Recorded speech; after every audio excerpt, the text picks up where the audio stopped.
우리가 몇 주간 살펴본 10장의 말씀은 제자들을 복음 사역자로 파송하시는 주님의 가르침이었습니다. 그 가르침을 다 마치신 예수님께서 이제 친히 여러 동네를 다니시며 사역하셨다고 마태는 기록하고 있습니다. 마태는 의도적으로 제자들의 사역 장면을 생략하고 있습니다. 이는 마태가 일관되게 예수님에게만 주목하고 있음을 보여주죠. 여기서 우리는 앞서 행하시는 주님을 보게 됩니다. 우리를 이 세상에 보내신 주님께서 친히 일하십니다.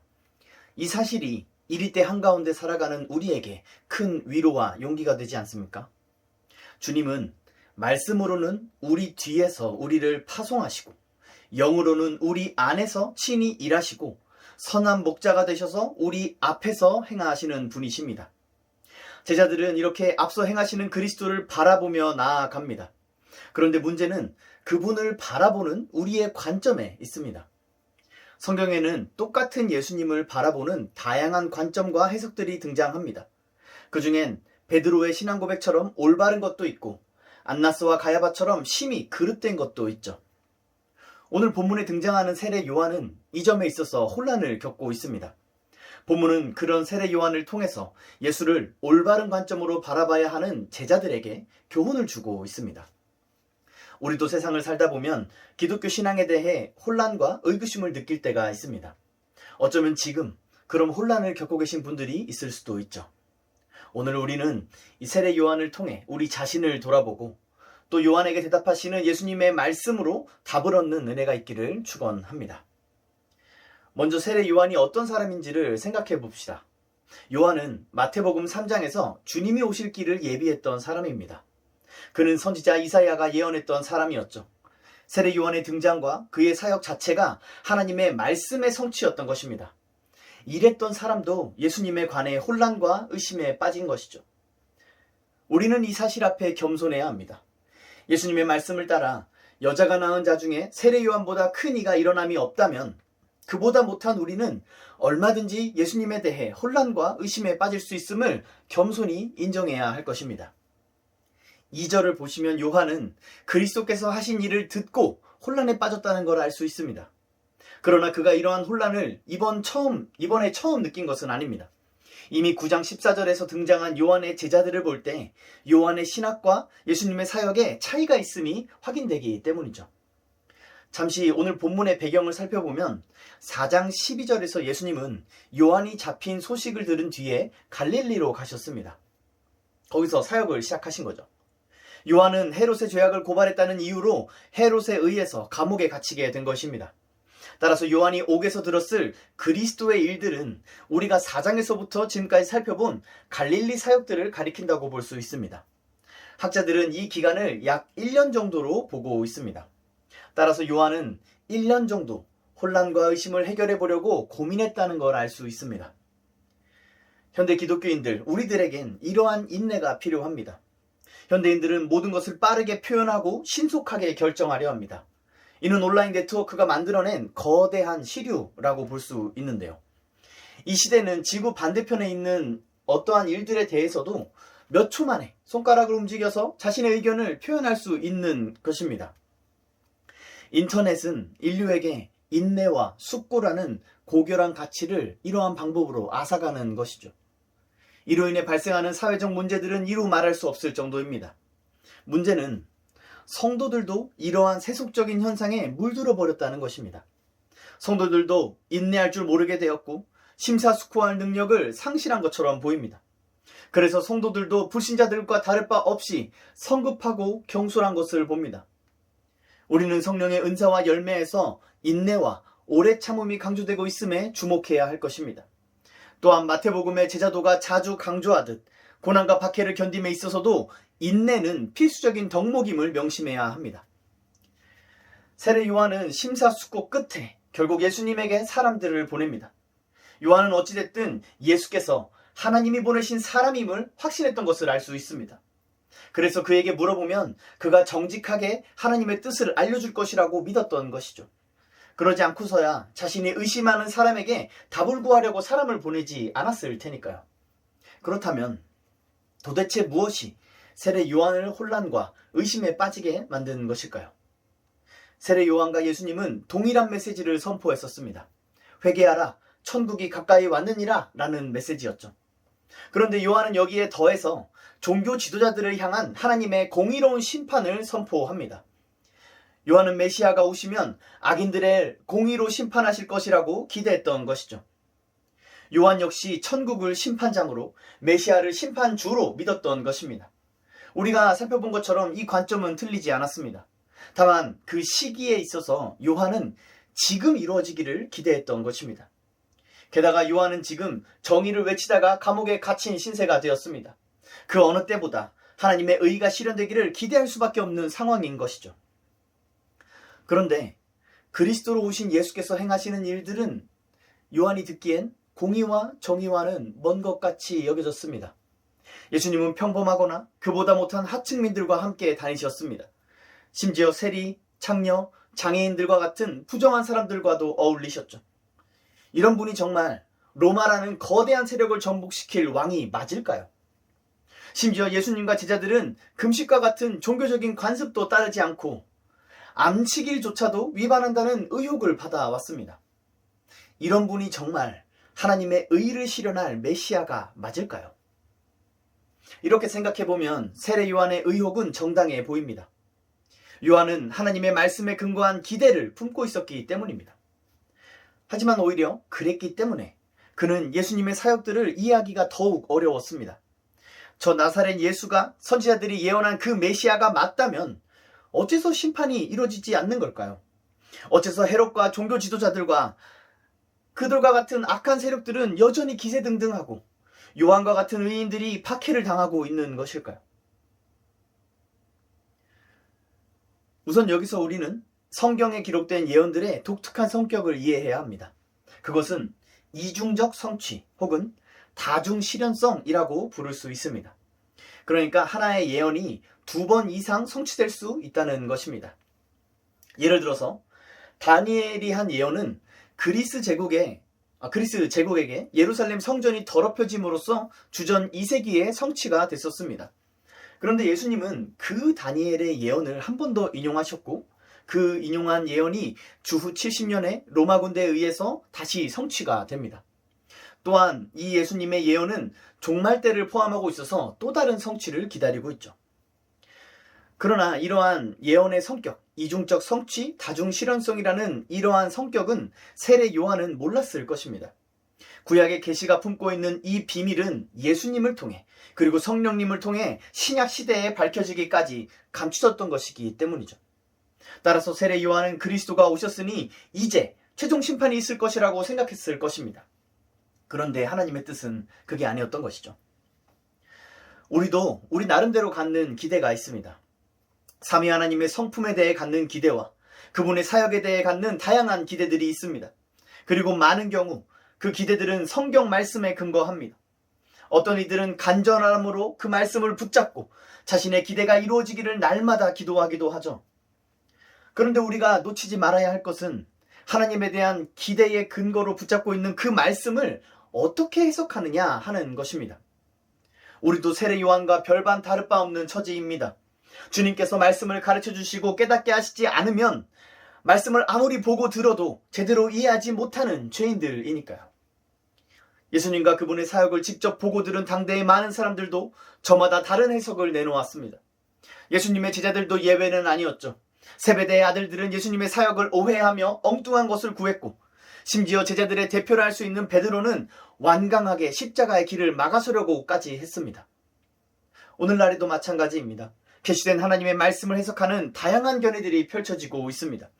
신학의 영역에서뿐만 아니라 한 교회를 다닌다는 성도들 간에도 참으로 다양한 관점과 해석들이 존재하는 것을 봅니다. 현대인들은 이 현대 사회는 이러한 다양성을 선한 것으로 치부합니다. 물론 다양성이 선할 때도 있지만 이 부분에 있어서 성경이 성도들에게 요구하는 것은 하나됨이란 사실을 우리는 명심해야 합니다. 교회는 마땅히 통일된 신앙 고백을 갖고 있어야 합니다. 이것은 초대교회 때부터 이단들의 거짓 가르침으로부터 진리를 수호하기 위해 교회가 행해온 거룩한 전통입니다. 특히 세상의 공격을 극심하게 받았던 에베소 성도들을 향해 사도 바울은 이렇게 권면합니다. 우리가 다 하나님의 아들을 믿는 것과 아는 일에 하나가 되어 온전한 사람을 이루어 그리스도의 장성한 분량이 충만한 데까지 이르리니. 예수님께서 행하신 일이 바로 이것입니다.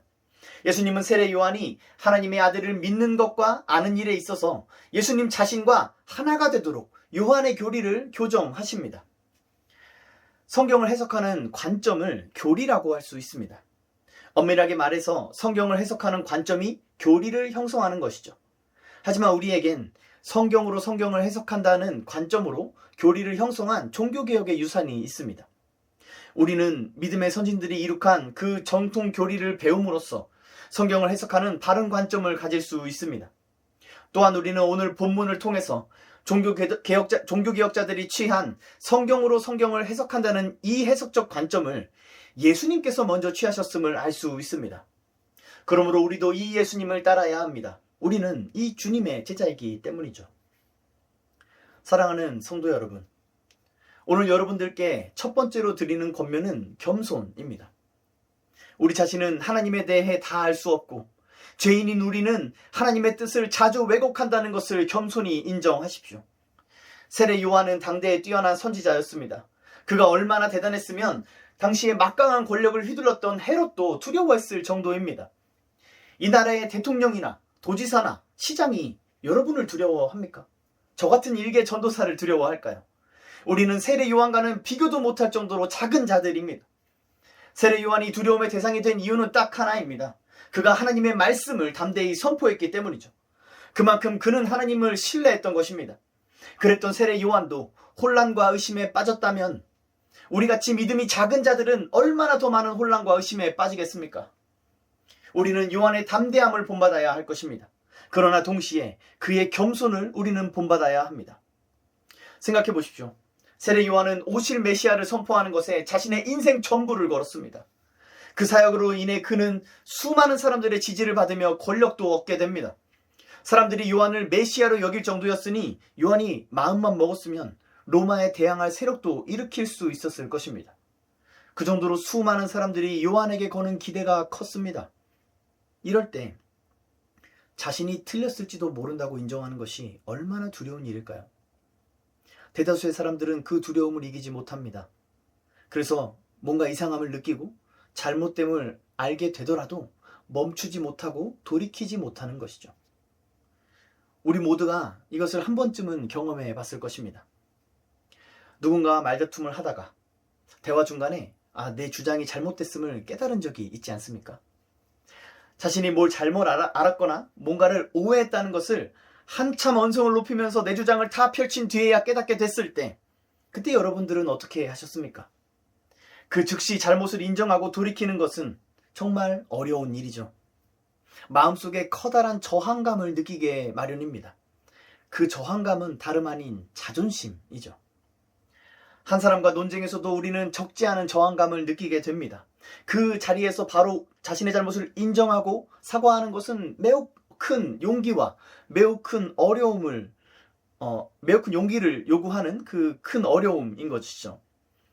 우리가 확신에 차서 떠들었던 것들이 틀렸다고 인정할 때 느낄 그 모멸감과 수치를 피하고 싶은 충동이 우리의 생각과 마음을 지배하기 때문입니다.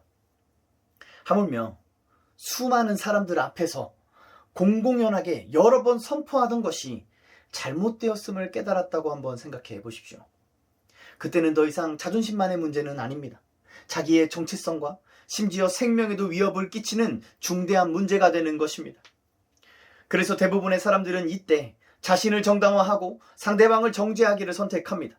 구약의 종교 지도자들이 선지자들을 정죄하고 신약의 종교 지도자들이 예수님과 제자들을 정죄했던 기저에는 이러한 심리가 있었던 것이죠. 그러나 세례 요한은 자신의 판단이 옳다고 여기면서 예수님을 정죄하진 않았습니다. 그는 자신이 틀렸을 수도 있고 자신이 모를 수도 있다는 것을 인정하는 겸손한 사람이었습니다. 그래서 그는 자기 제자들을 보내서 예수님께 청하여 묻습니다. 이 또한 얼마나 큰 겸손입니까? 그 제자들은 스승이 틀렸다는 소리를 들을지도 모릅니다. 그러면 그들은 스승인 요한을 존경하고 따랐던 것만큼 큰 배신감과 실망감과 분노에 사로잡힐지도 모르죠. 그 제자들이 요한에게 돌아가는 것이 아니라 다른 제자들에게 가서 세례 요한이 틀렸다고 떠벌릴지도 모를 일입니다. 그러면 세례 요한은 모든 평판을 잃어버리고 홀로 고독하게 헤롯의 감옥에서 죽을 날만 기다리는 처량한 결말만 남을 뿐이죠. 세례 요한이 체면을 차리는 사람이었다면 이런 일에 자신의 제자를 보내지는 않았을 것입니다. 그러나 그는 자신의 제자들을 보냅니다. 여기서도 우리는 그의 겸손을 발견합니다. 그는 자신을 따르는 자들을 통해 자신의 명예와 정체성을 세우려 하지 않았던 것이죠. 그는 하늘에 속한 하나님의 사람이었습니다. 그래서 그는 자신이 이 땅에서 어떤 취급을 받더라도 오직 하나님의 나라와 뜻이 이루어지기만을 갈망했던 사람이었던 것입니다. 사랑하는 성도 여러분, 이 겸손을 배우십시오. 세례 요한이 보여주는 겸손은 얼마나 현실적입니까? 우리의 일상에서 우리가 얼마나 자주 잃어버리는 모습입니까? 우리는 사소한 일에서도 겸손보다 우리의 자존심을 택하지 않습니까? 하나님의 뜻보다 내 알량한 명예를 택하지 않습니까? 우리가 그렇게 습관처럼 지키려고 하는 내 자신의 명예, 나의 체면, 나의 자존심은 도대체 얼마나 가치가 있는 것입니까? 우리가 핏대 올려가며 지켜야 할 가치가 있기나 한 것인가요? 사랑하는 성도 여러분, 우리 자신이 죄인임을 인정하십시오. 우리 자신이 얼마나 더럽고 추악하고 처참하고 악독한 죄인인지를 인정하십시오. 그래서 너무 자주 하나님의 뜻을 왜곡하고 내 육신의 정욕을 따라 해석하려 한다는 사실을 인정하십시오. 우리에겐 이러한 겸손이 필요합니다. 아버지의 성령께서 저와 여러분을 겸손하게 하시는 은혜가 있기를 간절히 축원합니다. 우리가 성령으로 겸손해지면 주님의 말씀을 배우기에 힘쓰게 될 것입니다. 세례 요한처럼 주님의 말씀을 통해 답을 얻기를 겸손히 구하게 될 것입니다. 그리스도의 복음은 우리가 처음 구원을 받을 때에만 필요한 지식이 아닙니다. 그것은 우리가 날마다 상고함으로 우리 영혼의 양식으로 삼아야 하는 지식입니다. 하나님은 우리가 영생토록 탐구해도 다 알 수 없는 분이십니다. 그러니 이 땅에서 유한한 삶을 살면서 날마다 하나님을 알기에 힘써야 하는이 마땅합니다. 그러면서 날마다 하나님을 새롭게 알아가는 것이죠. 수십 년을 함께 산 부부도 여전히 서로에 대해 새롭게 알게 되는 것들이 있게 마련입니다.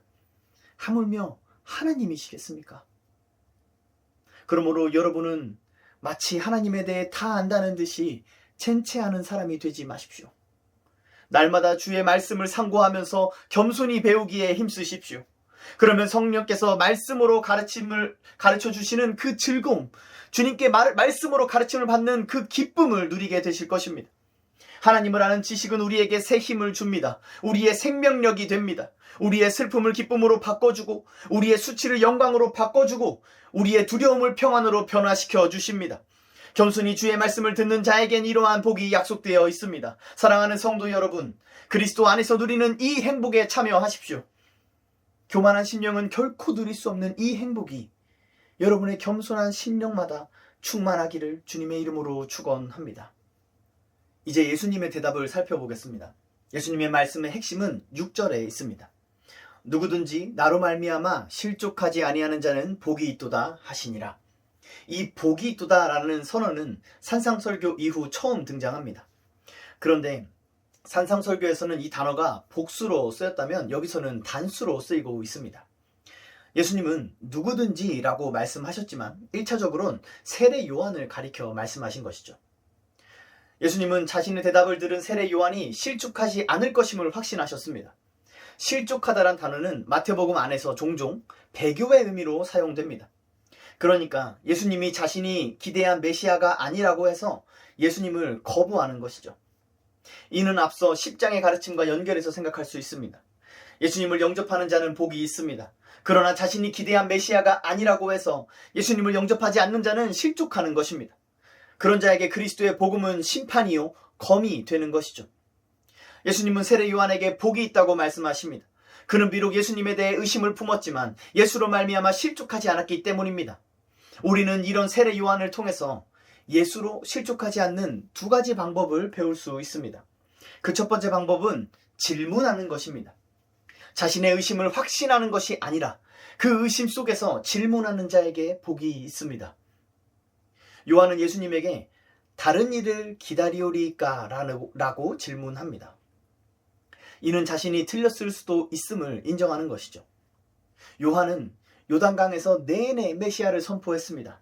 그리고 마침내 예수님을 발견했을 때 사람들을 향해서 보라! 하나님의 어린 양이로다! 라고 여러 차례 선포했죠.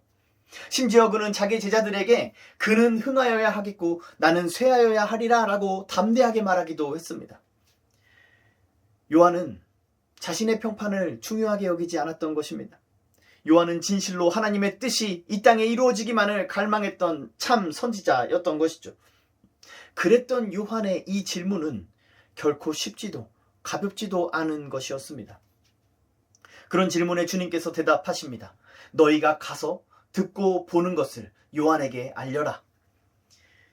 요한의 제자들이 듣고 본 것은 4장에서부터 시작된 예수님의 갈릴리 사역입니다. 그런데 우리는 2절에서 이미 요한이 이것에 대해 들었음을 확인했습니다. 그래서 요한이 예수님에게 제자들을 보낸 것인데 예수님은 요한이 이미 들은 것을 다시 들려주라고 대답하시는 것이죠. 그러나 예수님의 대답은 5절까지 이어집니다. 이 5절이 앞서 말씀드렸던 예수님의 해석인 것이죠. 예수님은 이사야 말씀을 인용하십니다.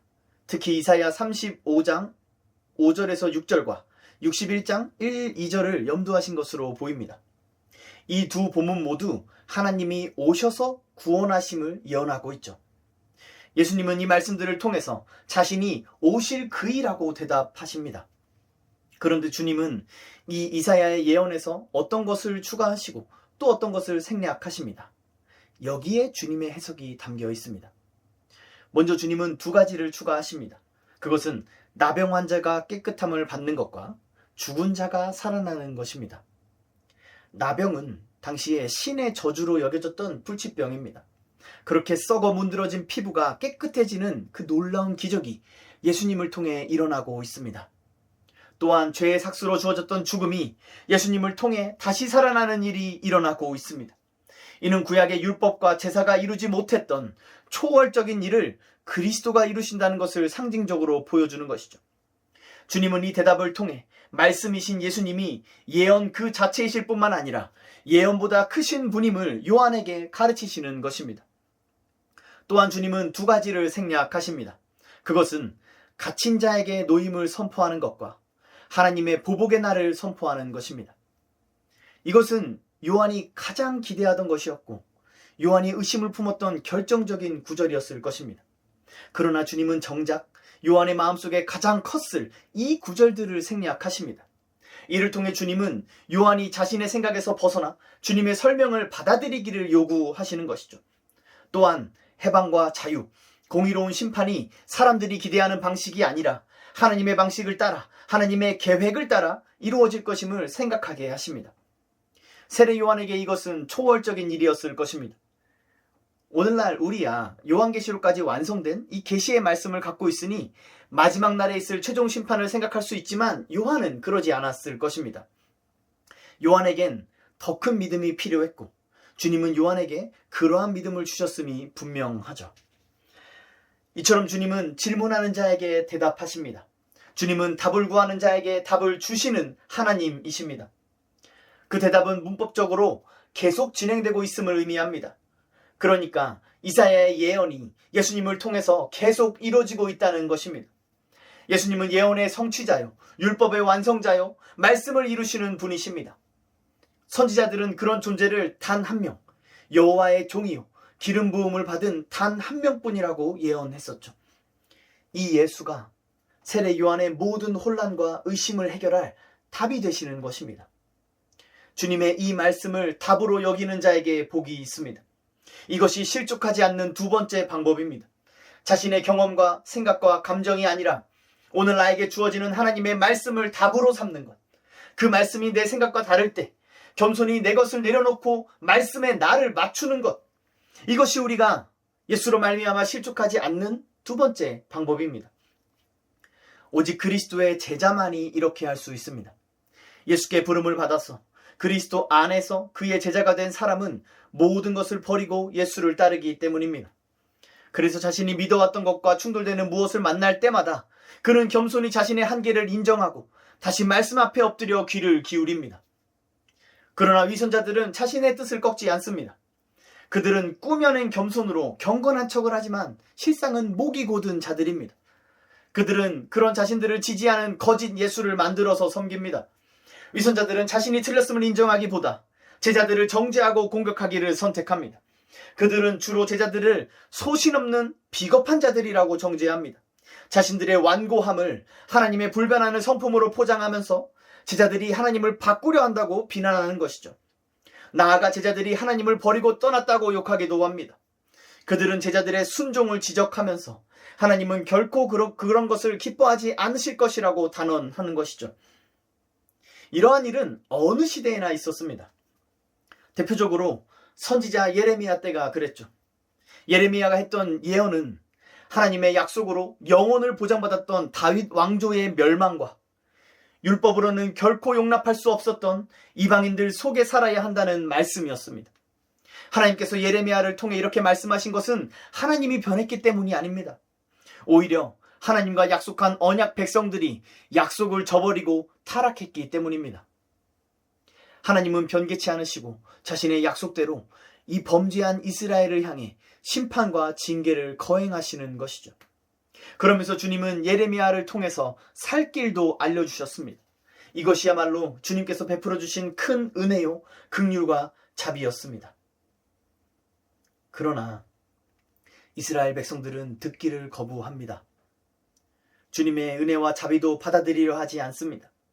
예레미야의 선포를 받아들이려면 지금껏 자신들이 틀렸음을 인정하고 회개해야 했기 때문입니다. 종교 지도자들과 권세자들이 누리고 있었던 모든 명예와 권력과 부귀 영화를 포기해야 했기 때문입니다. 더 결정적으로 그들은 스스로 만들어낸 여호와를 섬기고 있었기 때문입니다. 그 여호와는 율법을 제목대로 해석해서 자기 배를 채우고 백성들을 착취해도 자신들을 위하는 신이었습니다. 그 거짓 여호와는 저들의 교만을 정당화하는 우상이었습니다. 저들의 포악과 강포와 음란에도 평화와 번영을 약속하는 하나님이었습니다. 그러니 위선자요 포악한 자들은 여호와의 말씀을 듣기를 거부합니다. 자신의 우상을 버리고 회개하기를 거부합니다. 자신에게 부정적인 말, 손해가 되는 요구를 하는 존재를 하나님으로 인정하기를 거부하는 것입니다. 그 결과가 무엇이었습니까? 짐승만도 못한 처지가 되어 비참하고 끔찍하게 살해당하거나 끌려가는 것이었죠. 신약시대의 종교 지도자들도 마찬가지였습니다. 그들은 율법에 능통한 자들이었고 구약 성경을 통째로 외운다는 자들이었습니다. 하나님의 말씀에 대해서 모르는 게 없었고 그래서 스스로 하나님을 안다고 자신하던 자들이었습니다. 그럼에도 그들은 예수가 메시아임을 인정하지 않았죠. 왜 그랬겠습니까?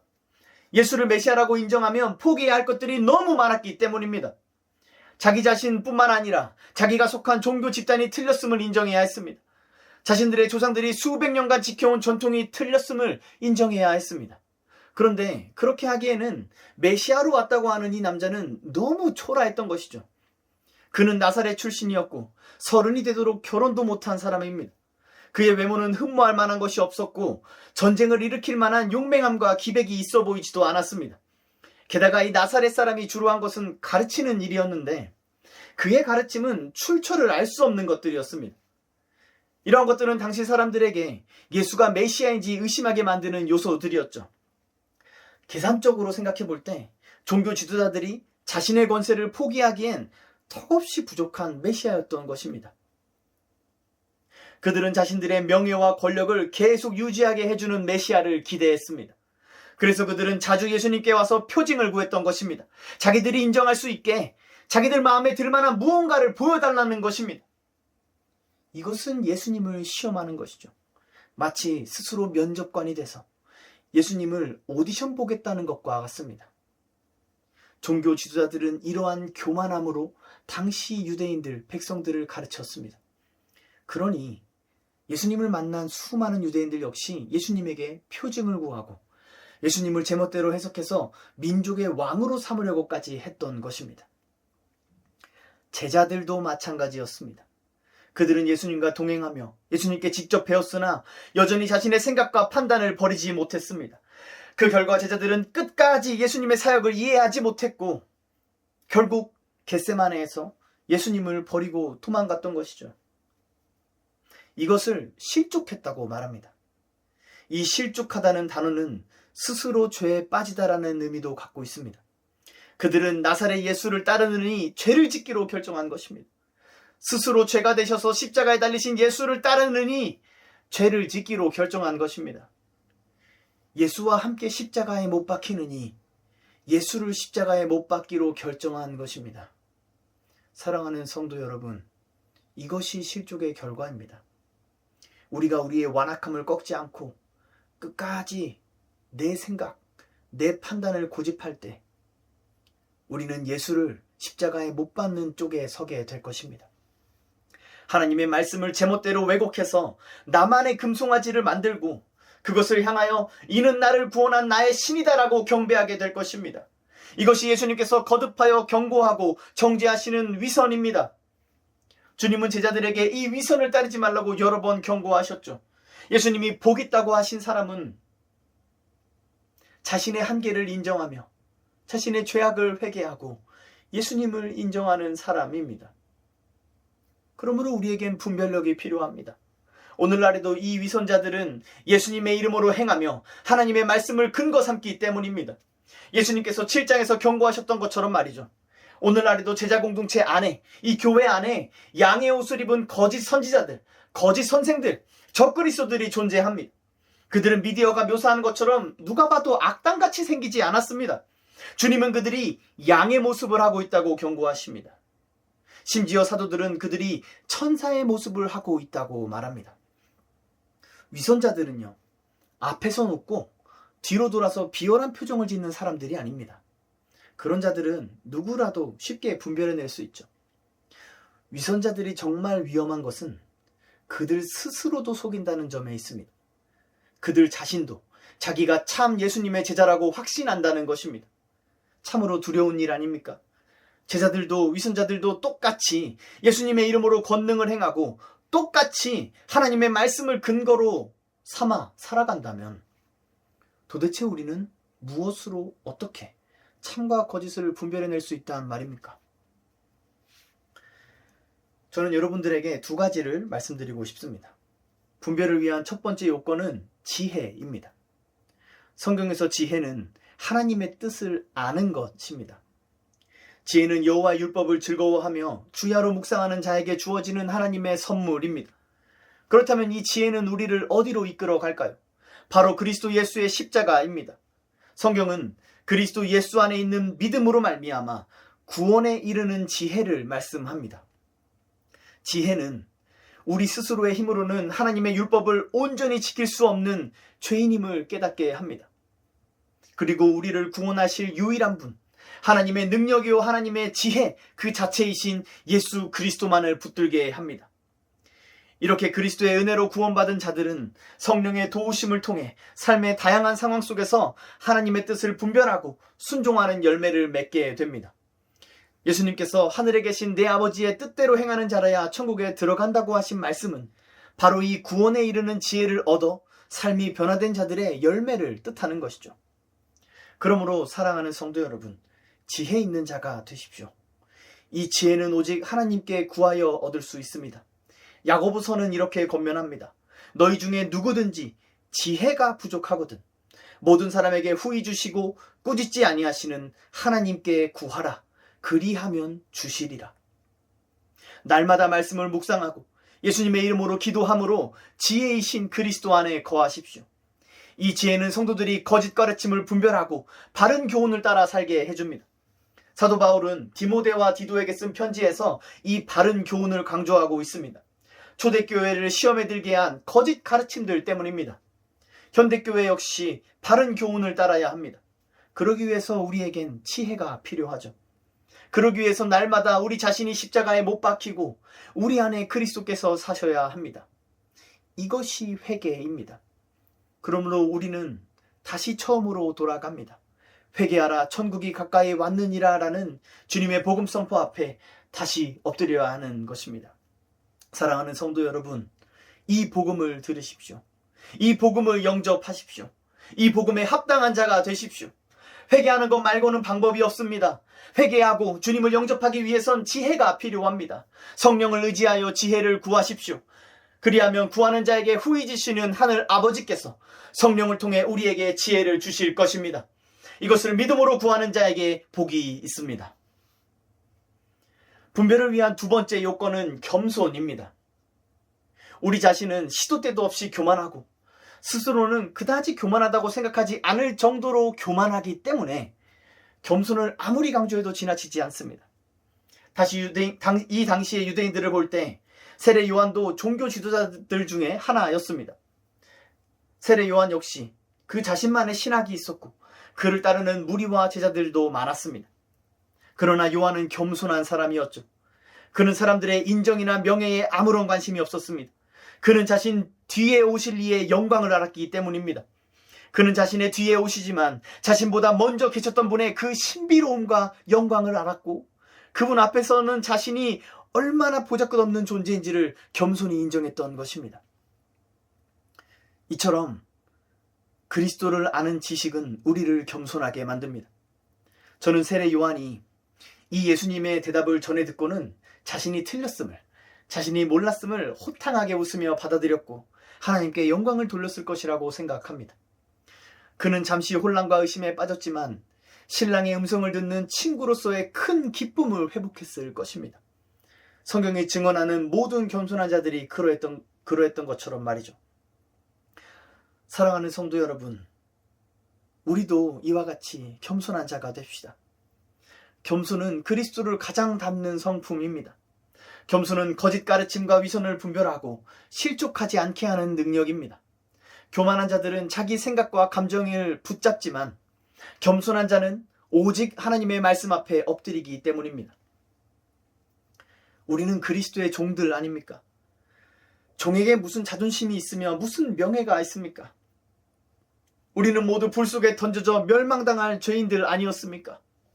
그런 우리가 오직 하나님의 은혜로 건짐을 받았습니다. 스가랴 선지자가 본 환상처럼 여호와께서 사탄을 책망하시며 우리의 더러운 옷을 벗기시고 우리의 죄악을 제거하시고 우리에게 아름다운 옷과 정결한 관을 씌워 주셨습니다. 불에서 꺼낸 그슬린 나무였던 우리가 이제는 주의 손에 붙들린 권능의 규가 됐다는 것이 얼마나 큰 영광입니까? 이 은혜는 오직 우리 구주 그리스도 예수를 통해서만 주어지는 것입니다. 그러므로 사랑하는 성도 여러분, 이 예수를 바라보십시오. 세례 요한도 예수를 바라봤기 때문에 겸손할 수 있었습니다. 비록 혼란과 의심으로 흔들렸더라도 계속해서 예수를 바라봤기 때문에 끝까지 믿음을 지키고 영광에 참여할 수 있었던 것입니다. 우리가 바라봐야 하는 예수님은 어떤 분이십니까? 우리를 이리때 한가운데로 보내시는 분이십니다. 우리에게 의를 위하여 박해를 받으라고 명령하시는 분이십니다. 모든 것을 버리고 자신을 따르라고 명령하시는 분이십니다. 원수를 사랑하고 박해자를 위해 기도하라고 명령하시는 분이십니다. 자기를 부인하고 자기 십자가를 지고 따르라고 명령하시는 분이십니다. 그리고 그 문은 협착하고 그 길은 좁다고 말씀하셨습니다. 그리스도를 따라가야 할 그 길은 자기를 부인하는 겸손 없이는 결단코 갈 수 없는 길인 것입니다. 사랑하는 성도 여러분, 거짓 가르침을 버리고 이 복음을 따르십시오. 내 육신의 만족을 약속하는 적그리스도를 버리고 십자가를 지신 그리스도 예수를 따르십시오. 예수 그리스도께서 흥하시기를 기뻐하며 이를 위해 나 자신이 쇠하는 것을 기꺼이 여기기까지 우리가 겸손해졌으면 좋겠습니다. 교만한 자는 실족하나 겸손함으로 실족하지 않는 자에게 복이 있습니다. 그리스도의 영이신 성령 하나님께서 우리에게 이 그리스도의 겸손을 가르쳐 주실 줄 믿습니다. 그러면 우리는 우리가 틀렸음을 얼마든지 인정할 수 있습니다. 사람들 앞에서 우리의 잘못을 인정하고 사과하는 게 어렵지 않게 됩니다. 사람들에게 비난과 모욕을 당할 때도 분노하지 않습니다. 겸손한 마음은 저들이 비난하는 것보다 내 자신의 실상이 더 추악한 자임을 알기 때문입니다. 오히려 그런 자신을 칭찬하고 사랑하는 사람들로 인해 깊은 감동과 감사를 누립니다. 그들이 좋게 여기는 선한 모습이 내 것이 아니라 내 안에 역사하시는 그리스도의 것임을 알기 때문입니다. 겸손한 마음은 이렇게 자신을 통해 그리스도가 드러남으로 인해 크게 기뻐합니다. 세례 요한처럼 말이죠. 사도 바울처럼 말이죠. 오직 그리스도께서 흥하시고 오직 그리스도만이 전파되니 이로써 기뻐하고 또한 기뻐하게 되는 것입니다. 감격하게 되는 것입니다. 사랑하는 성도 여러분, 겸손으로 누리는 이 기쁨에 참여하십시오. 우리가 이 세상에 살면서도 기뻐하지 못하는 궁극적인 이유가 바로 이것입니다. 우리는 꾸며낸 겸손으로 우리 자신을 착취하고 있어서 예수를 믿어도 기쁘지가 않은 것입니다. 박해를 받으면 그냥 힘들기만 한 거고 신앙생활하는 게 쉼이 되지 않는 것입니다. 이런 우리에게 필요한 것은 겸손입니다. 이 그리스도의 성품입니다. 이 겸손함을 간구하십시오. 구하는 자에게 후히 주시는 분이 우리의 아버지이십니다. 하늘에 계신 우리 아버지는 자녀된 우리에게 좋은 것을 주실 것입니다. 이분을 믿으십시오. 마지막으로 예수님이 생략하신 것에 대해 이야기하려 합니다. 지금까지 설교를 주의 깊게 들으신 분들이라면 예수님이 심판을 생략하셨다는 게 이 마태복음 문맥에 어울리지 않는다고 여길 수 있습니다. 그러나 여기서 예수님은 세례 요한이 오해하고 있는 것을 교정하기 위해 그 언급을 생략하신 것입니다. 요한을 위시한 당대의 유대인들은 메시아가 오는 그 즉시 최종 심판이 일어날 것이라고 생각했습니다. 그러나 하나님의 심판은 사람의 생각을 뛰어넘는 방법으로 진행됩니다. 예수님은 요한복음 3장에서 자신을 믿지 않는 자는 하나님의 독생자의 이름을 믿지 아니하므로 벌써 심판을 받은 것이라고 말씀하십니다. 이것은 마태복음의 가르침과도 연결됩니다. 예수님은 율법의 완성자시요 하나님의 의 그 자체이십니다. 그런 예수님을 영접하느냐 영접하지 않느냐가 심판의 유일한 척도인 것이죠. 그러므로 예수님은 심판주가 되십니다.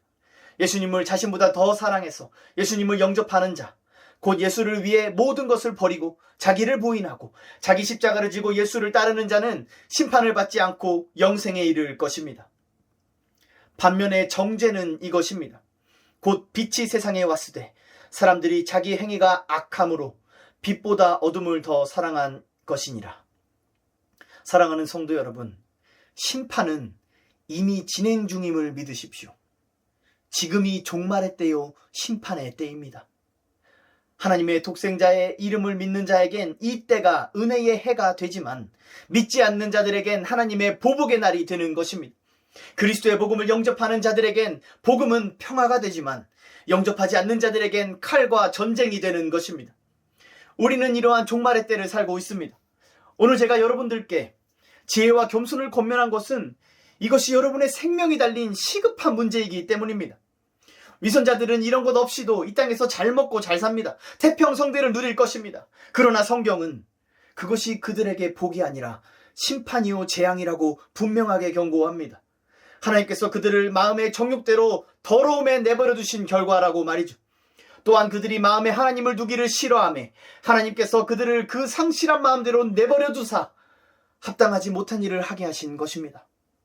그리고 이 경고의 말씀을 들으십시오. 이러므로 하나님이 미혹의 역사를 그들에게 보내사 거짓 것을 믿게 하심은 진리를 믿지 않고 불의를 좋아하는 모든 자들로 심판을 받게 하려 하심이라.